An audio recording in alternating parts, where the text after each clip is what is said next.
நம்ம தமிழ்நாட்டுக்கு வந்து எவ்வளவு நாளாச்சு. எல்லாம் நல்லா படிக்கணும்னு நான் ஆசைப்பட்டேன்னு, அந்த மாதிரி எல்லாம் மாறி இருக்கான்னு பள்ளிக்கூடத்துல போய் பாப்போம்னு. அட, மதிய உணவு தான் நான் கொண்டு வந்தேன்னு. இங்க பிள்ளைங்க காலையிலே சாப்பிடுதுன்னு. சாப்பாடு எப்படி இருந்துச்சுன்னு? எல்லாமே நல்லா இருந்துச்சு தாத்தா, சூப்பரா இருந்துச்சு. இப்பெல்லாம் எங்க பள்ளிக்கூடத்துல காலையிலேயே சாப்பாடு போட சொல்லிருக்காங்க தாத்தா. நாங்கெல்லாம் நல்லா சாப்பிடுறோம். ஐயா, நீங்க வந்தது ரொம்ப சந்தோஷம். இப்பெல்லாம் அரசு பள்ளிக்கு வர மாணவர்களோட எண்ணிக்கை ரொம்பவே ஜாஸ்தியா இருக்கு ஐயா.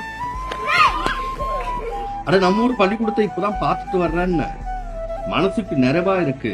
பிள்ளைங்க சந்தோஷமா படிச்சு விளையாடிட்டு ஆரோக்கியமா இருக்குதுன்னு. பாப்பா வாமான்னு. ஐயா, எப்படி இருக்கீங்க?